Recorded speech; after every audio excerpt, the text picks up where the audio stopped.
Hello and welcome to Supplywise, the what and why for residential, commercial, and industrial building supply. I'm your host, Andrew Stevens of Mountain Land Supply, and today we're talking with Quinn Brown, Geosynthetic Sales Manager at Mountain Land Supply. How are you doing today, Quinn? Doing fantastic.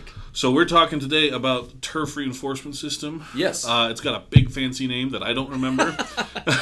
It's kind of a nerdy way of saying, let's let turf perform better under hydraulic conditions or through floodway channels. Yeah, so this is a way to anchor your grass without using concrete or stone or anything. Well, like that. what it is, traditional methods, let's say we want erosion control on a channel lining. Mm-hmm. Traditionally what they do is they use riprap, which is heavy stone. You see that big rock that they put along channel linings, or they'll use concrete, which are both expensive and cost quite a bit.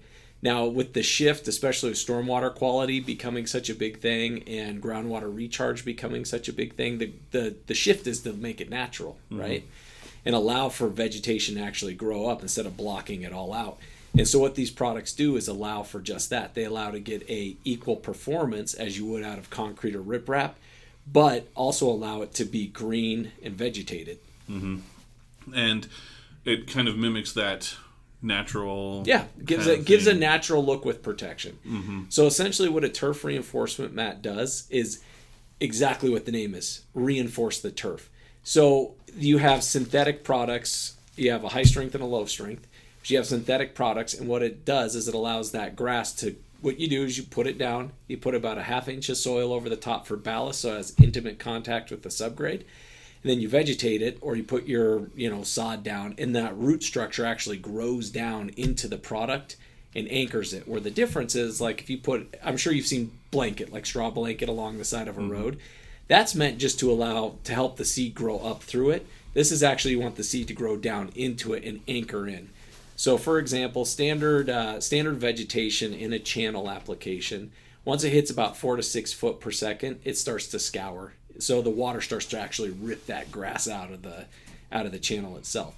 So by adding a standard turf reinforcement mat, we can extend that up to about 10 to 14 foot per second flows that it can handle. And if we go with a high performance turf reinforcement mat, we can take it up to about 25 foot per second. So it's pretty impressive stuff. Mm-hmm.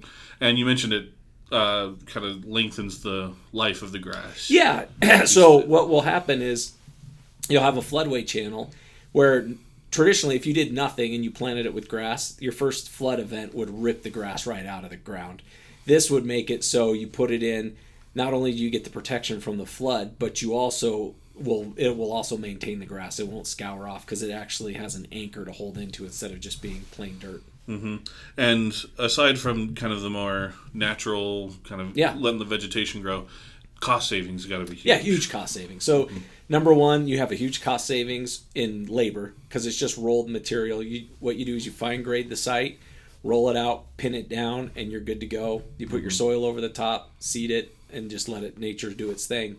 Whereas opposed to, let's say if you're doing riprap, you've got to go through, grade the channel, lay your fabric down, and then place the heavy riprap, which is very labor intensive. So we usually see on a standard turf reinforcement mat with riprap, we usually see a cost savings of about 30%. If you're going against concrete, it's almost a 50% savings, if not more. That's pretty big savings. Yeah. And you can use any of that to, reinvest into your company. Take all that you're would have spent on some concrete or some riprap and turn that around and get some advertising or something like that. And especially, let's say you're a city, okay? Mm-hmm. And let's say you have a channel that floods, or it's a drainage channel that goes through the middle of a park. Mm-hmm. Well, what better thing to reinvest in your investment than have it look natural? So it's an area that people can play in, kids can run through, especially if it's just a diversion channel.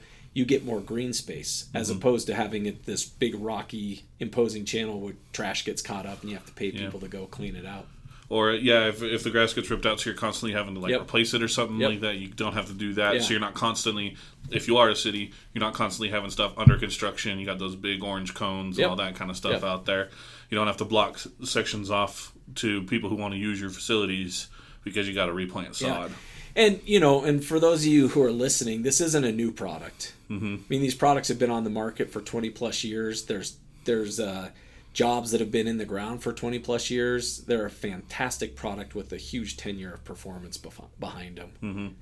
All right, well, thanks for coming on and talking about this. Yeah, thank you. I appreciate it. Great method for, maintaining your grass and making sure that you protect your investment. Yeah, well, it's just that. We've done riprap and concrete for years and years and years. This is the next step. Mm-hmm. It's the way things are going. All right, well, you can find that if you contact your Mountain Land Supply contact. You can find it at mountainlandsupply.com. You can find contact information there.